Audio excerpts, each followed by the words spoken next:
Two divers thought they'd found a lost World War II plane, but what they uncovered inside changed history and cost them everything.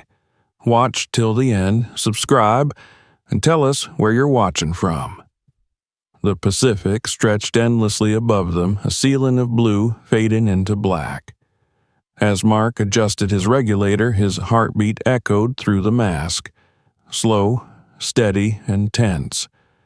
Their descent had already gone deeper than planned. He glanced at his wrist gauge, 128 feet.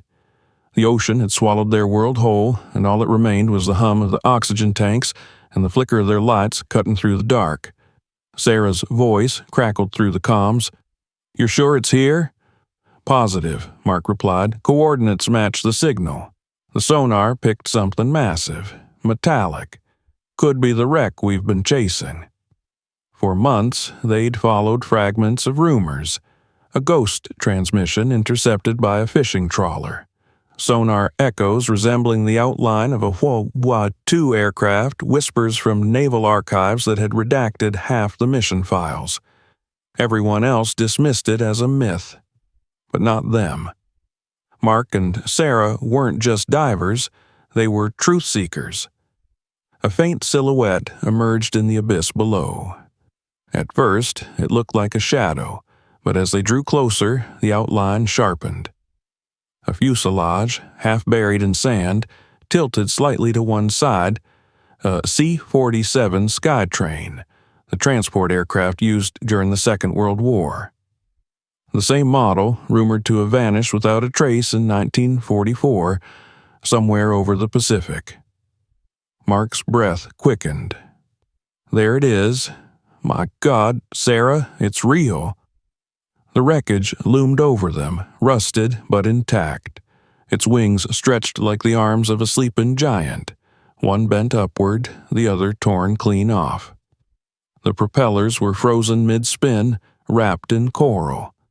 Yet the most haunting sight was the nose, crushed inward, as if the plane had slammed full force into the seabed.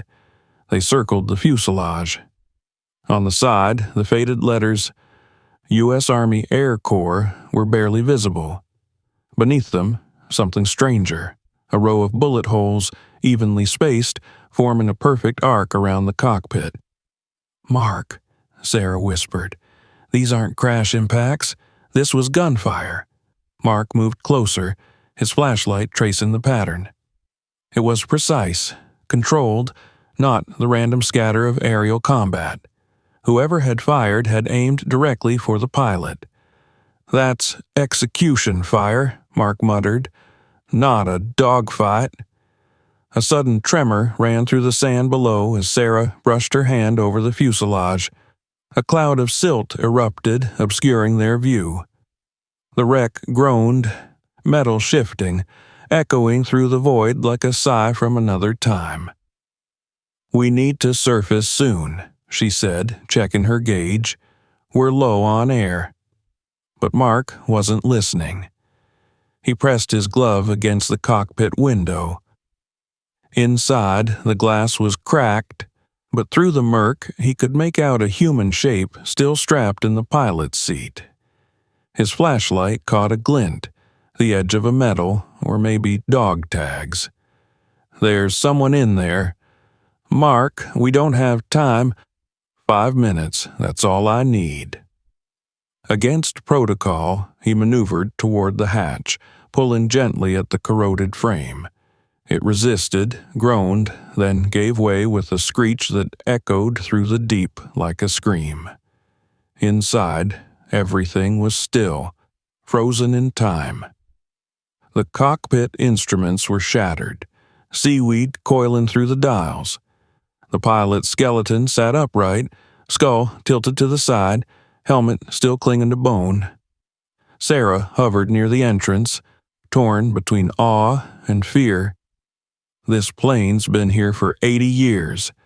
How is it still this intact? Mark's beam swept the interior again and froze. There, just behind the pilot's seat, a metallic glint peeked through the shadows. Not part of the plane. Not standard issue. something added after. He started toward it, but Sarah's alarmed voice stopped him. "Mark, we have to go. Now, oxygen's under 10%. "Just one look," he insisted. "There's something here." He moved deeper inside, the walls of the fuselage closing around him like the throat of a beast. The metal object gleamed again, a reinforced steel container bolted to the floor. That was when his dive light flickered. Once, twice, and then the beam steadied, illuminating the cockpit once more. For a brief second, he could have sworn the pilot's skull had turned toward him. "Mark?" Sarah's voice was panicked now. He turned back toward her. "I found something," he breathed. "It's not part of the plane. It's—" But his voice cut off. His oxygen alarm wailed. Sarah grabbed his arm and pulled him out through the hatch. They ascended, fast, lungs burning, leaving the silent grave behind. As they broke the surface and gasped for air, Mark looked down through the shifting blue beneath them. The wreck was fading from sight, but for a heartbeat, he thought he saw a faint light glimmer from the cockpit, like a signal, flashing once, then gone. He didn't say a word, but he knew one thing for certain. Whatever was inside that plane, it wasn't meant to be found. And tomorrow they would return. The second descent felt different. The first time it had been adrenaline, curiosity, obsession. Now, as Mark and Sarah slipped beneath the Pacific again, it felt like trespass. Like stepping into a place that was not only abandoned but guarded. They had rechecked everything on the boat twice. Fresh tanks, backup lights, cutting tools, camera rigs. They said nothing about what they'd seen the first time. Not to each other, not to the boat owner, not into the logbook. Mark hadn't even finished filling out his dive report. It was too big, too dangerous to say out loud, because if they were right, they hadn't just found a downed transport plane. They had just found evidence that someone, somewhere, had erased a man from history. Mark adjusted his mask as the color of the water slipped from blue to green to almost black. The ocean swallowed the last of the daylight, and with it, his sense of safety. He checked his wrist gauge. Depth, 124 feet. Air, 92%. Heart rate, too high. Sarah drifted at his left shoulder, moving with practiced calm. Her voice came through the comms, steady, quiet. "On you," she said. "You lead." Mark exhaled. "Copy. Straight to the nose." They knew the way now. Past the drop-off where jagged rock fell into nothing. Past a forest of broken coral that had grown up around twisted aluminum. Past a shattered wing half buried in silt. And then it appeared again. The C-47 lay ahead of them like a carcass in a graveyard. Silent. Waiting. Even in the dark, it didn't look random. It didn't feel like wreckage. It felt arranged. They hovered in front of the cockpit. Sarah's beam scanned the forward fuselage, and there it was again, the detail that had chased both of them, even in sleep. The bullet pattern. Not chaos, not panic fire. A perfect arc of near-identical punctures walking across the cockpit glass, all angled in, all converging on one point, the pilot's head. "Look at that grouping," Sarah whispered. "Someone stitched him. Someone wanted to be sure." Mark angled in closer. Each impact hole was ringed with corrosion, but still visible, still angry. Whatever had struck this plane had hit with enormous precision. No wing damage, no fuselage tear, just the cockpit, the brain of the aircraft, shut off. "This wasn't a dogfight," Mark said quietly. "This was surgical." He moved to the hatch they'd forced before and pulled himself back into the darkness of the fuselage. The metal scraped against his tank as he passed through. He remembered the first dive, The way his light had flickered and how, for just a breath, he could have sworn the dead pilot had turned. He told himself it was stress, decompression nerves, nothing more. He didn't believe himself. Sarah followed him in. The temperature felt colder inside. That was impossible, but real. The water in the fuselage felt heavier, thicker, like stepping into memory itself. Their lights swept the cockpit. The pilot was still there. And somehow seeing him the second time was worse. The bones were still fixed upright, still pinned to the seat by a flaking harness. But this time, Sarah saw something she hadn't seen in the first dive. Beneath the ruined collar, where scraps of uniform still clung to the rib cage, there was metal. "Hold position," she said. "I'm going closer." "Watch your line," Mark warned. Sarah floated toward the body, careful not to brush anything that could kick up a cloud of silt and blind them both. She angled her wrist light. Her breath paused. There was a badge. Not a standard dog tag around the neck. A medal hanging on a darkened ribbon. An oval of tarnished metal with a single engraved character at the center. A. Sarah stared. The engraving was deep, deliberate, meant to last. Her stomach tightened. "Mark, you seen this?" He was already filming. "Yeah," he whispered. "That wasn't in the standard issue kit. Whoever he was, he outranked the aircraft." Sarah leaned in closer. The skull was tilted slightly down, as if in a final bow. One skeletal hand still hovered unnaturally near the yoke. The other, and this was the part that sent a cold pulse across her back, was resting against the side panel. Not hanging limp. Resting. Like he'd been reaching for something when he died. Or like someone had posed him there. "I don't like this," she muttered. Mark didn't answer. His light had moved past the seat. He was staring at the back wall of the cockpit. There were scratches there. Not corrosion, not impact marks, scratches. Short, frantic overlapping, cut into the aluminum just behind the pilot's right shoulder. Sarah read them too late. Mark had already said it out loud. He wrote something. She leaned in. They weren't random. They were letters, jagged, carved by something sharp, maybe the pilot's own survival knife in his last seconds. The writing had been partially eaten by the ocean, but some of it remained. "Stay, not and," Sarah swallowed. "Stay out, not the enemy." Mark nodded once. "Someone shot him," he said, "but it wasn't the other side. It hit them at the same time. Whoever was in this plane didn't go down in combat. He was executed by his own." Sarah forced her focus back to her gauges. Time was bleeding. They couldn't stay here forever, no matter what they were standing in the middle of. Her beam drifted past the pilot's shoulder and down the narrow passage into the rest of the fuselage, where rows of metal ribs curved like the inside of an animal's chest. She remembered the glint from yesterday, the object that didn't belong. And then she saw it again. The container. It sat in the cargo bay, about 2 meters behind the cockpit bulkhead. Heavy, brutal, wrong.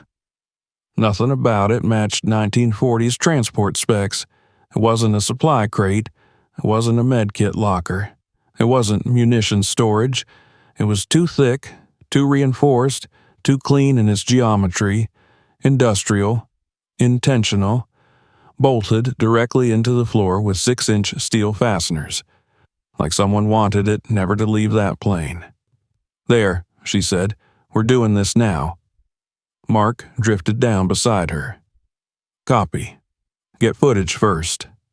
She raised the camera, panned slowly across the bay, documented every angle. The way the bolts fused with the flooring, the strange layered plating on the lid, the faint outline of a seal along the edge that looked, even underwater, airtight. She'd seen military-grade containment before. This was beyond that. This looked like something built to hold either something priceless or something dangerous.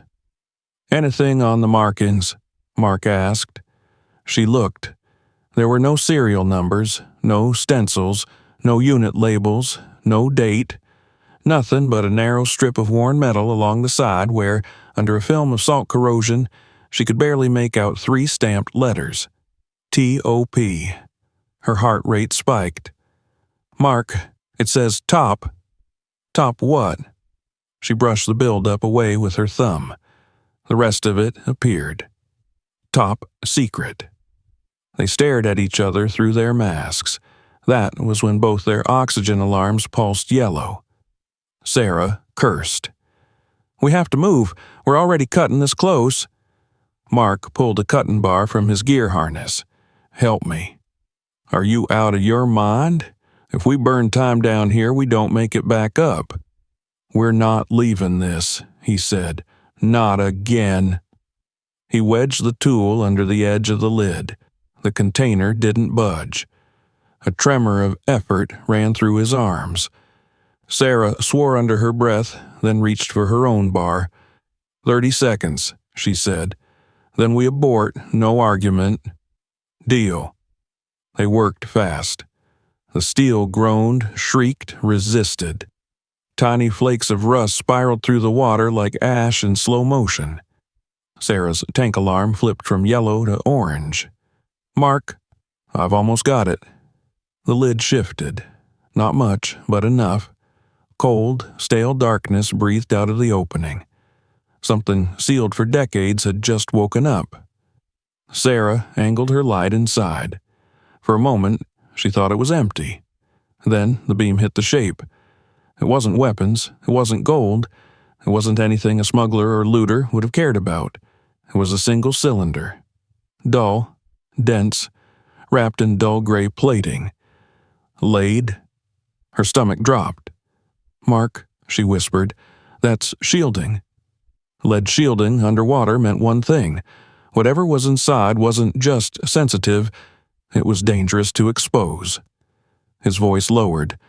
This thing was never supposed to be found. Her oxygen alarm went red. "Abort," she snapped. "Now, we're out. We're out." Mark hesitated half a heartbeat longer, eyes fixed on the cylinder. The object sat perfectly nestled inside contoured bracing, like it had been custom-made for this exact container. Like it had been meant to travel in absolute safety, and to die with the plane if necessary. He grabbed the footage recorder, sealed it, and clipped it to his harness. "Okay," he said. "Go."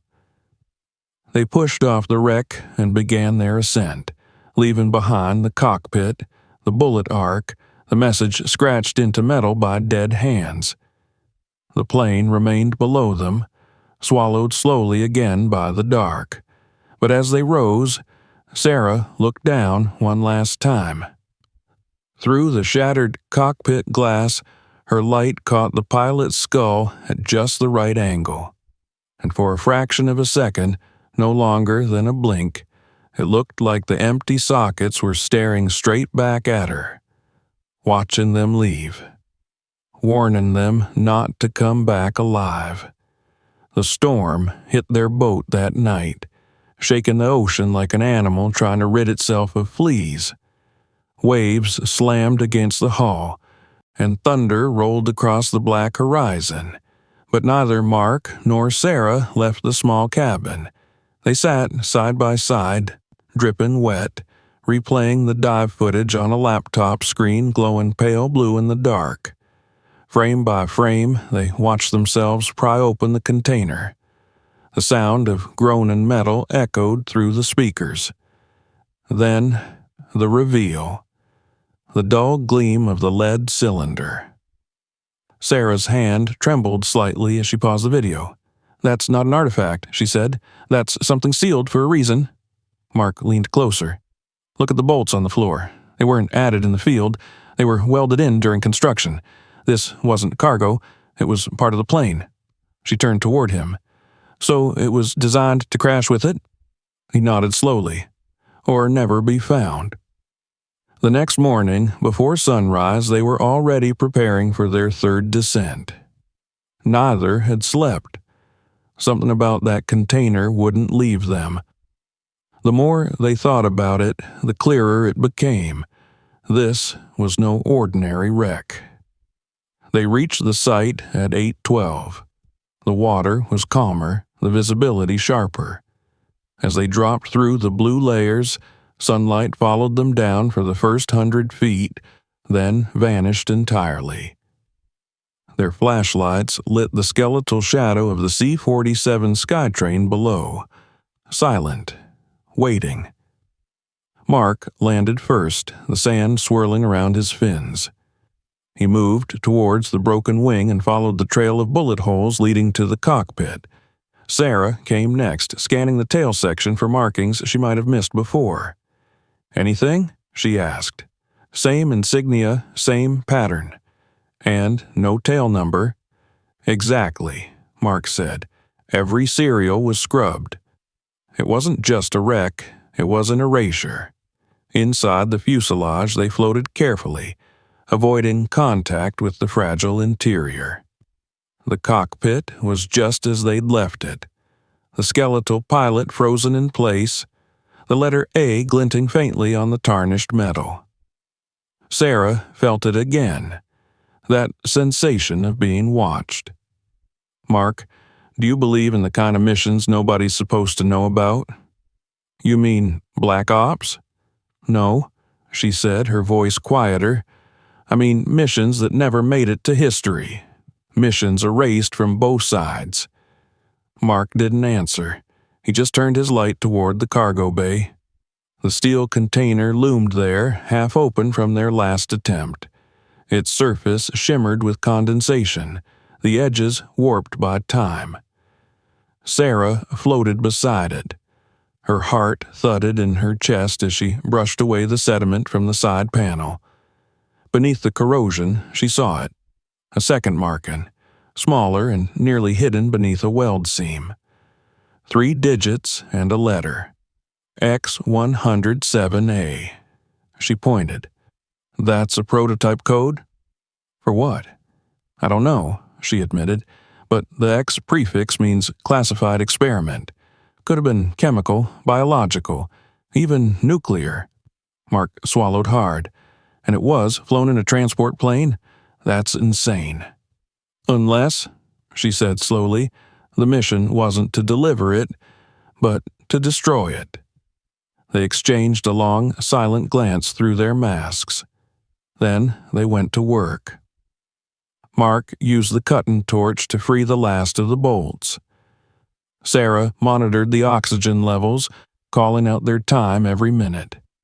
The sound of metal screaming underwater filled the fuselage. Piece by piece, they loosened the restraints until the container finally shifted with a low, resonant groan. Mark grunted. "We've got movement." "Be careful," Sarah warned. Together they pried it open wider. A trail of silt floated out like smoke. The lead cylinder sat exactly where it had been before, but now they could see more details. Faded stenciling on its surface, barely legible. Sarah wiped it clean with her glove. There were words. "Property of us Army Signal Intelligence, do not open." And beneath it, in small print, "Return to Division X107A, Project Halcyon." Her blood ran cold. "Signal Intelligence, that's code breaking," she whispered. "They handled encryption, communication, not weapons." Mark's eyes narrowed. "Then why seal it in lead?" Before she could answer, her wrist gauge beeped, oxygen at 30%. "We're almost out," she said. "Just a photo," Mark insisted. "One shot." He angled his camera and clicked the light on. The flash illuminated the cylinder for less than a second, but in that moment, something caught both their eyes. A reflection, faint but deliberate, glimmered on the inner wall of the lid. Letters, scratched into the steel from the inside. Sarah leaned closer, adjusting her beam. Her heart pounded so loud she could hear it through the comms. There were words, short, desperate, and unmistakable. "They know." Her hand went numb. "Mark, someone put this message here. From inside." He froze. The implication hit both of them at once. This container hadn't just carried something secret. It had contained someone. A body, a person, a secret so dangerous it had been buried under the ocean with its messenger.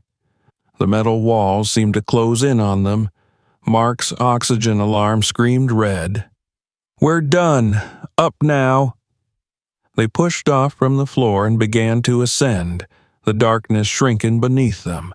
But as they rose, Sarah looked down through the water one last time.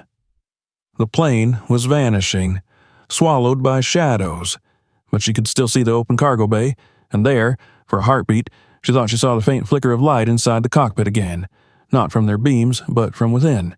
A pulse, like a heartbeat. Then it was gone. They broke the surface, gasping, waves rocking the boat violently. Sarah ripped off her mask, eyes wide and unfocused. Mark pulled himself aboard, still clutching the camera. He lay on the deck, chest heaving, water streaming down his face. "You saw it too, didn't you?" she whispered. He nodded slowly. "Yeah," he said, voice hoarse. "And whatever's down there, it's still waiting." 3 days after the dive, the footage had already circulated among a small circle of oceanographic experts and military historians. By the 4th, a sealed package arrived at the Naval Research Facility in San Diego. Inside, a waterproof case containing Sarah's dive logs, Mark's data recorder, and a fragment of metal scraped from the wreck's container. The lab technicians logged it as WW2 debris, but the stamp on the request form said something else. Classified. Priority review. Mark and Sarah were summoned that same evening. 2 men in dark suits met them on the pier. They said they were with the Department of Historical Preservation, but their badges didn't match anything Sarah had ever seen. She exchanged a look with Mark. Both knew this wasn't just about history anymore. The men spoke little during the drive. When they arrived, the building looked nothing like a research facility. No signs, no guards in uniform, just a windowless concrete block at the edge of a restricted naval zone. Inside, the air smelled of metal and ozone. The room they entered was sterile, white, cold. On the table lay the lead cylinder, drained, dried, and cut open with surgical precision. A team of technicians stood around it in silence. One of them held up a small metallic spool no larger than a film reel. "Recovered content," the man in the suit said flatly, "from the interior casing." Sarah leaned forward. The spool shimmered faintly under the fluorescent lights. "That's microfilm," she whispered, "from the 1940s. The man nodded. "Exactly. But what's on it is not public record." A projectionist threaded the reel into a specialized scanner. The lights dimmed, and an image flickered onto the screen, blurry at first, then slowly sharpening. What appeared wasn't what anyone expected. Not maps, not schematics, not troop formations. It was a ledger, rows of typed names, code names, and transmission dates. Alongside each, a ciphered symbol that corresponded to wartime operations, and then a signature. Always the same. A. Weston. Sarah frowned. "That's the name on the metal," she said quietly. Mark's eyes narrowed. "The pilot." The man in the suit crossed his arms. "Colonel Alexander Weston. British-born, served as a liaison in Allied intelligence. Declared missing in 1944. But according to this," he gestured to the screen, "he was no ordinary officer. He was running double intelligence." Sarah shook her head. You mean he was spying for both sides? Precisely, the man said, for years. He sold Allied encryption patterns to Axis handlers under a fabricated operation name, Halcyon, the same name stamped on your container. Mark swallowed. So this entire crash wasn't a crash, the man interrupted. It was a cleanup. He pressed a button on the console. The next slide showed black and white photographs. A C-47 Skytrain taking off from a remote airstrip, followed by a squadron of fighters closing in from behind. Then, gunfire, smoke, descent. The pattern of cannon strikes on your footage matches Allied munitions, not Axis, he continued. The plane was intercepted and taken down by its own escort team. Sarah stared at the grainy photo of the pilot, young, confident, smiling in his uniform. They silenced him. The man didn't answer. He didn't have to. Mark leaned over the table. But why seal him with the microfilm? Why not destroy it? Another technician spoke up from across the room. Because the order changed mid-flight. According to recovered messages, Weston transmitted a final code sequence minutes before his death, something that's never been decrypted. Whatever it was, it scared his own handlers enough to bury everything. Sarah's stomach twisted. And now we've brought it back. The man in the suit looked at her sharply. You've done more than that. You've exposed a classified operation that was never meant to exist. Every intelligence archive on both sides has pieces of this story, but no one's ever put them together. Until now. He turned to the projectionist. Next frame. The new slide revealed something unexpected. A page torn from a personal journal. It was Weston's handwriting, rushed, desperate. They told me it was for peace. They lied. I was never their enemy, but they made me one. If anyone finds this, know that Halcyon was not a mission. It was a cover, and I am not the last. The room fell silent. Sarah felt a chill crawl up her spine. Not the last, she murmured. What does that mean? The man in the suit exhaled. We're still trying to determine that. The remaining microfilm reels are being restored. Whatever's on them, it could rewrite how we understand the final year of the war. He turned toward them both, his tone lowering. But from this point forward, this discovery is classified. You'll sign non-disclosure agreements. You'll surrender all footage, logs, and recordings. Officially, you never found anything. Mark bristled. You can't just erase. The man's gaze hardened. You think this is about credit? You found something that was meant to stay buried. And if you're smart, you'll let it go. There was a beat of silence, heavy, suffocating. Sarah finally spoke. And if we don't? The man smiled without warmth. Then the next report the world reads will say 2 divers went missing in a routine dive off the Pacific coast.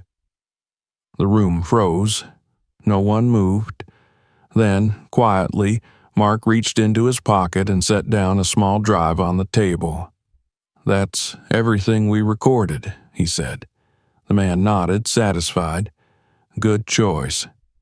But what no one noticed was the second drive, identical in size and shape, already hidden inside Sarah's wetsuit bag. The backup. The one she'd prepared when the first black car pulled up to the pier. As they walked out of the facility, the door sealed behind them with a hiss. The sunlight felt blinding. Sarah turned to Mark. You trust them? He shook his head. Not for a second. Then what do we do? He stared out at the ocean, its endless blue surface hiding secrets darker than either of them could imagine. We finish what he started, he said. We find out what Halcyon really was. And somewhere, deep beneath the waves, the wreck of the Skytrain remained still, its cockpit shattered, its secrets disturbed, as if waiting for someone else to return. The wind had changed. The ocean that once welcomed them now roared like something alive, warning them to stay away. A week had passed since Mark and Sarah left the facility in San Diego, but peace never followed them home. The discovery that had promised to make them legends had instead made them fugitives of the truth. It began with silence. First, their emails vanished. Then, their research accounts were suspended. Sponsors pulled out without explanation. The footage they'd uploaded to a private archive was gone, deleted with no trace, no authorization. When Sarah called the agency that had invited them to the debrief, the line didn't even exist anymore. By the second week, they knew it wasn't coincidence. One night, Sarah woke to the sound of footsteps outside her apartment. When she checked through the blinds, a black SUV sat idling across the street. No headlights, no plates. She reached for her phone, but the screen stayed black, no signal. She froze as the car's window rolled down. A flash of a camera lens glinted inside. Then, slowly, the SUV drove away. She called Mark immediately. "They're watching me," she whispered. "They're watching both of us," he said quietly. "I think they know about the backup." They met the next morning at a quiet pier north of Long Beach, just as the fog was lifting. Mark looked older, unshaven, eyes red from nights without sleep. He held a waterproof case in his hand, the second drive. "You didn't destroy it," Sarah said. "I couldn't," he replied. "There's more on that microfilm than they told us. Weston's message wasn't just a warning, it was a map." Sarah frowned. "A map to what?" He opened the case. Inside was a printed still from the decoded section of the film, a sequence of coordinates followed by a phrase scrawled in English and German. "The truth sleeps beneath the twin shadows." "I ran it through naval charts," Mark said. "It matches 2 islands in the western Pacific, remnants of an old Allied outpost. If Weston knew something, it's there." Sarah looked out over the misty water. Every instinct told her to walk away, to forget, but something deeper, that same pull that had dragged them to the wreck, whispered that they'd come too far to stop. "We go tomorrow," she said. Mark nodded. "Tomorrow." The next day, they were gone. No flight plans, no calls, no records. Their rented boat left the harbor at dawn, carrying only 2 people and a secret heavy enough to sink ships. 3 days later, the U.S. Coast Guard found that same boat drifting empty, its radio silent, equipment missing. No signs of struggle. Only a single object sat on the deck. A diving mask, cracked down the center, with Sarah's initials scratched into the strap. The official report listed them as lost at sea during a private expedition. But a week after the story hit local news, something strange happened. A video appeared online. Anonymous source, no metadata. It showed the 2 divers descending through darkness, just like before, but the footage wasn't from any of their known cameras. The image was grainy, unstable, as if filmed from another angle. It showed them reaching the SkyTrain wreck again, but this time the cargo bay door was wide open. Inside, the lead-lined container was gone. In its place, resting on the metal floor, was a single object, a leather-bound journal still intact despite 8 decades underwater. Sarah's voice echoed faintly through the comms. "Mark, there's writing on it." She reached forward. The camera zoomed in. On the cover were 2 words written in faded ink. "The second agent." Then the feed cut to static. Days later, one of the historians from San Diego received an unmarked envelope. Inside was a single photograph, Mark and Sarah standing by their boat, smiling, unaware of the shadowy figure standing on the pier behind them. No note, no return address, only a symbol drawn on the back in red ink. A triangle intersected by a line, the same mark carved into the container they had opened underwater. The photograph was labeled simply, Project Halcyon, Phase 2. Months passed. The story of the missing divers faded from the news, buried under bureaucracy and storms. But whispers lingered among the deep-sea community, whispers of a wreck that had moved. A fishing crew near the same coordinates claimed to have seen strange lights rising from the seabed one night. A sonar operator swore he'd detected a metallic structure shifting hundreds of meters east. Impossible, yet recorded. And then, silence. Until a year later, when a documentary surfaced on an independent channel. A woman's voice narrated it, calm but familiar.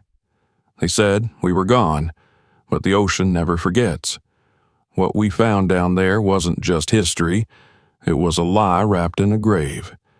And now, someone else has picked up where Weston left off. The final frame showed a dark underwater landscape, the cockpit of the C-47 Skytrain, its windows cracked, its fuselage broken in two. Inside, the pilot's skeleton still sat in place. But this time, something was different. The skull was turned toward the camera. And in the bony hand that once gripped the control yoke, there was now a fresh naval identification tag gleaming under the dive light. The name on it read Mark Ryder. The screen went black. From that day forward, divers called it the Curse of Skytrain, a story whispered among those who venture into the deep. Some say the wreck still moves from place to place, appearing where no charts record it. Others claim to have heard voices over their comms when they dived too close. Static whispers repeating the same three words. They know. Leave. No one ever dives there twice, because the ocean, like history, never gives up its ghosts, only trades them for new ones. The wreck is still out there, and some say it moves on its own. Was it just a legend or a warning? Share your thoughts in the comments, subscribe for more mysterious stories, and don't forget to like the video.